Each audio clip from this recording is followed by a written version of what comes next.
Hello friends, स्वागत है आपका अपने चैनल यूजीसी नेट हिंदी साहित्य चैनल में। इस चैनल के माध्यम से हम हिंदी साहित्य की प्रिपरेशन कर रहे हैं। जो कोई भी विद्यार्थी हिंदी साहित्य से किसी भी परीक्षा की तैयारी कर रहा है तो उसके लिए यह क्लासेस बहुत ही महत्वपूर्ण है, क्योंकि आपको जितनी भी क्लासेज हैं आदिकाल से लेकर आधुनिक काल तक सब फुल कंटेंट के साथ मिलेंगी। और आगे जो रहेगा, आज आगे की जो क्लास रहेंगी उसमें हम अपना पूरा हिंदी साहित्य पढ़ेंगे। आपको ये क्लासेस रोज़ मिलती रहेंगी, इसके लिए आप चैनल को सब्सक्राइब करें। चलो तो आज हम पढ़ रहे हैं उत्तर छायावाद। इससे जो पहले की क्लासेस थी उसमें हमने छायावाद पढ़े थे। छायावाद के जो 4 प्रमुख कवि थे वो, और उनकी मतलब जितनी रचनाएं थी वो, उनकी रचनाओं का विषय वस्तु और छायावाद के जो अन्य कवि थे वे हमने पढ़ लिए हैं। आज हम पढ़ेंगे उत्तर छायावाद। उत्तर छायावाद में कौन कौन से आती हैं? सबसे पहले आते हैं राष्ट्रीय सांस्कृतिक धारा के कवि आते हैं, प्रेम और मस्ती के कवि आते हैं, और हास्य व्यंग्य के कवि आते हैं। ये जो कवि हैं कि राष्ट्रीय सांस्कृतिक काव्य धारा के अंदर कौन से कवि आते हैं, उनकी क्या क्या रचनाएं हैं वो हम पढ़ेंगे। प्रेम और मस्ती का जो काव्य है उसमें कौन कौन से कवि आते हैं और उनकी क्या क्या रचनाएं हैं, और हास्य व्यंग्य के जो कवि हैं वो और उनकी रचनाएं, इन सबको हम पढ़ेंगे। तो चलो हम सबसे पहले देखते हैं प्रेम और मस्ती के कवि कौन कौन से हैं, फिर उनकी रचनाएं पढ़ेंगे। प्रेम और मस्ती के कवि हैं भगवती चरण वर्मा। इनका समय है 1903 से 1981 ईस्वी तक। दूसरे हैं हरिवंश राय बच्चन। हरिवंश राय बच्चन का समय है 1907 से 2003 ईस्वी तक।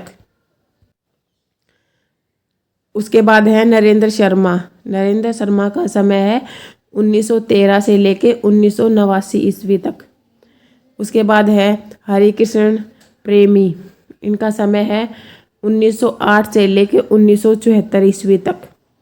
अगले कवि हैं रामेश्वर शुक्ल अंचल। इनका समय है 1915 से लेकर 1995 तक। उसके बाद है जानकी वल्लभ शास्त्री। इनका समय है 1916 से लेकर 2011 ईस्वी तक। जो प्रेम और मस्ती के कवि हैं उनको कैसे याद करेंगे हम, कि मस्ती में कति मस्त होकर वर्मा बच्चन शर्मा। वर्मा बच्चन और शर्मा कहाँ जाते हैं? कृष्ण के अंचल में, और वहाँ जाकर वो शास्त्री बन जाते हैं। कैसे याद करेंगे कि मस्ती में मस्त होकर वर्मा बच्चन शर्मा कृष्ण के अंचल में जाते हैं, वहाँ जाकर वो शास्त्री बन जाते हैं। यह है प्रेम और मस्ती के कवि और उनकी ट्रिक, कि मतलब आपको याद रहेगी ये कवि प्रेम और मस्ती के कवि हैं। उसके बाद है भगवती चरण वर्मा। भगवती चरण वर्मा का समय है 1903 से लेके 1981 ईस्वी तक। इनकी रचनाएं हैं मधुकण, जिसका समय है 1932 ईस्वी। प्रेम संगीत, जिसका समय है 1937। मानव 1940। रंगों से मोह 1962। एक दिन, और सविनय और एक नाराज कविता, जिसका समय है 1984 ईस्वी।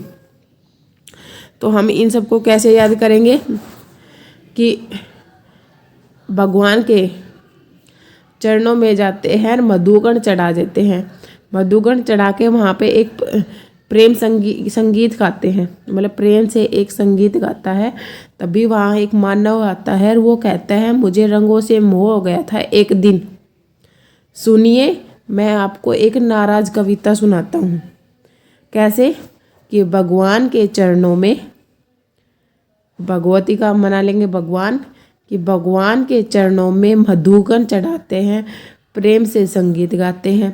तभी वहाँ पर एक मानव आता है, वो कहता है कि मुझे रंगों से मोह हो गया है एक दिन, मोह हो गया है एक दिन। सुनिए, मैं आपको एक नाराज कविता सुनाता हूँ। ठीक है, ये भगवती चरण वर्मा का समय है और ये इनकी कविताएं। उसके बाद अगला है हरिवंश राय बच्चन। हरिवंश राय बच्चन का समय है 1907 ईस्वी, 1907 से 2003। तो इनकी रचना है मधुशाला, मधुबाला, मधुकलश। मधुशाला का समय है 1935, मधुबाला 1936, मधुकलश 1937, निशानी मंत्रण 1938, एकांत संगीत 1939, आकुल अंतर 1943, सतरंगनी 1945, बंगाल का अकाल 1946, हलाहल 1946, खादी के फूल 1948, मिलन यामिनी 1950, धार के इधर उधर 1957, आरती और अंगारे 1958, बुध और नाचघर 1958, त्रिभंगिमा 1961, चार खम्बे 64 खुट्टे 1962 और जल समेटा 1973। ये हैं हरिवंश राय बच्चन की रचनाएं। इनको हम कैसे याद करेंगे कि हरिवंश राय बच्चन जो होते हैं वो जाते हैं मधुशाला जाते हैं, वहाँ पे उन्हें मधुबाला मिलती है। तो वह क्या लिए रहती है, वे एक मधु से भरा हुआ एक कलश लिया रखती है और उसे निमंत्रण देती है एकांत में आने के लिए। इसके लिए वे बहुत आकुल हो जाते हैं कि मुझे तो बाला ने बुलाया है एकांत में। इसके लिए वे बहुत ही आकुल हो जाते हैं, पर वो वहाँ जाकर देखते हैं तो वह तो एक सतरंगनी निकलती है। ये इनकी जो यहाँ ये जो 7 रचनाएं थी उनकी ट्रिक थी। ठीक है, उसके बाद है कि अगली ट्रिक, हरिवंश राय बच्चन सुनते हैं कि बंगाल में तो अकाल पड़ा गया और चारों तरफ हलाहल ही मच रहा है और फूल तो जो खादी के फूल थे वे ख़त्म हो गए हैं। ठीक है, तभी वे एक मतलब ये सारी बातें सुनकर मिलने जाते हैं यामिनी से। फिर जाते हैं तो धार के इधर उधर देखते हैं कि कहीं तो आरती है, कहीं अंगारे हैं, कहीं पे बुध नाच रहा है। ठीक है, बुध नाच रहा है, चारों तरफ त्रिभंगिमा मची हुई है। कि हरिवंश राय बच्चन सुनते हैं बंगाल में अकाल पड़ गया है, हलाहल मच रहे हैं, खादी के जो फूल थे वो ख़त्म हो गए। तभी वो मिलने जाते हैं, किससे मिलने जाते हैं, यामिनी से। उधर जाके यामिनी से मिलने जाते हैं तो देखते हैं कि धार के वे इधर उधर देख रहे हैं कि कहीं तो आरती हो रही है, कहीं अंगारे बरस रहे हैं और जो बुध है वह भी घर में नाच रहा है और चारों तरफ त्रिभंगिमाएं मची हुई है।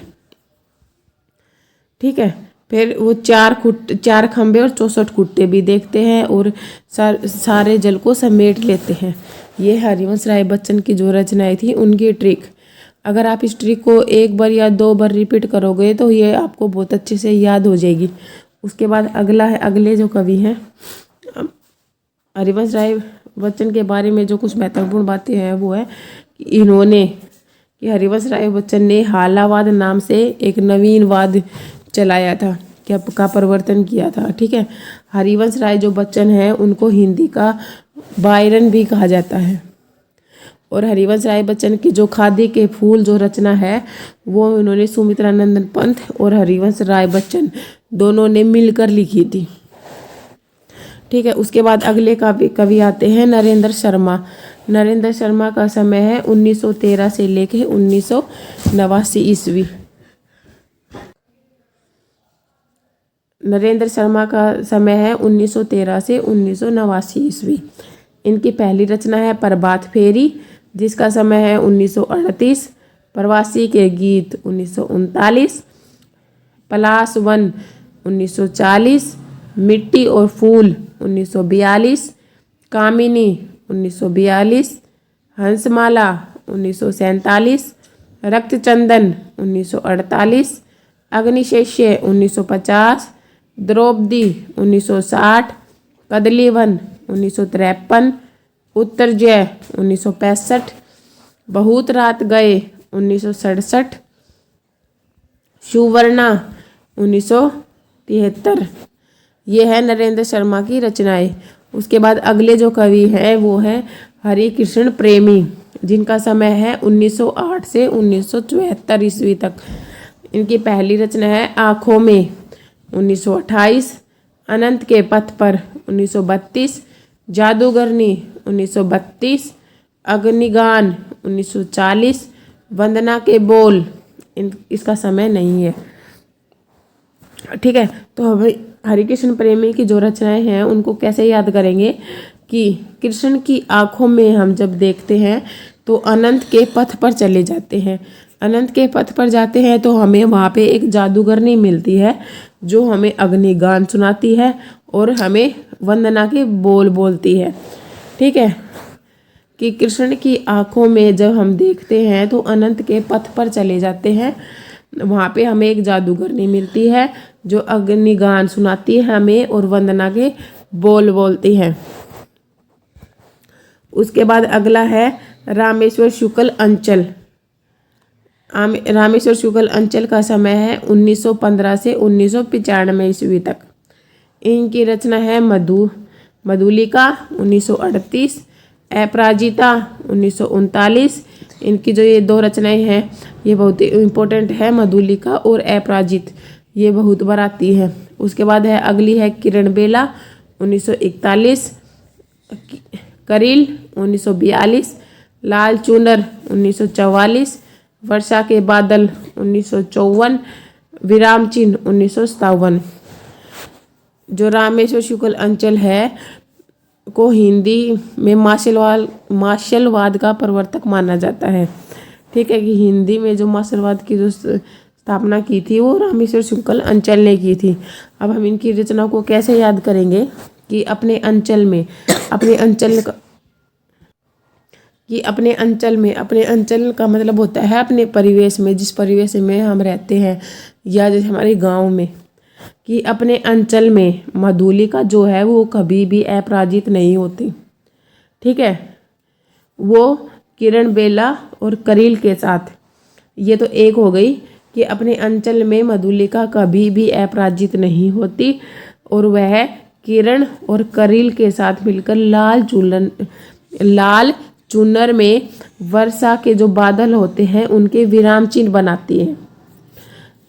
ठीक है, कैसे याद करेंगे कि अपने अंचल में मधुलिका कभी भी अपराजित नहीं होती और वो किरण और करील के साथ मिलकर लाल चूनर में वर्षा के जो बादल होते हैं उनके विराम चिन्ह बनाती है। उसके बाद अगले कवि हैं जानकी वल्लभ शास्त्री। जानकी वल्लभ शास्त्री का समय है 1916 से 2011 ईस्वी तक। इनकी रचना है रूप अरूप, तीर तरंग, मेघ गीत, शिप्रा, अवंतिका और राधा। रूप अरूप है 1940, तीर तरंग है 1944, मेघ गीत 1950, शिप्रा 1945, अवंतिका 1953 और राधा जो है इनका यह एक महाकाव्य है। इनको हम कैसे याद करेंगे कि शास्त्री जी, जानकी के जो शास्त्री होते हैं, जानकी मतलब सीता, जो शास्त्री जी होते हैं वो जानकी के रूप, जो रूप है उसको अरूप देखकर तीर तरंग हो जाते हैं। ठीक है, और मेघ गीत गाने के लिए कहते हैं शिप्रा को और अवंतिका और राधा को। ठीक है, जो शास्त्री जी होते हैं वो जानकी के रूप को अरूप देखकर तीर तरंग हो जाते हैं और मेघ गीत गाने के लिए कहते हैं किसको, शिप्रा, अवंतिका और राधा को। ठीक है, ये थे हमारे प्रेम और मस्ती के जो कवि थे वो उत्तर छायावाद में। आगे की जो क्लासेज आएगी उसमें हम राष्ट्रीय सांस्कृतिक जो काव्य धारा के जो कवि हैं उनको पढ़ेंगे और हास्य व्यंग्य के जो कवि हैं उनको। अगर आपको वीडियो अच्छी लगे तो लाइक, शेयर एंड सब्सक्राइब करें। Thank you for watching.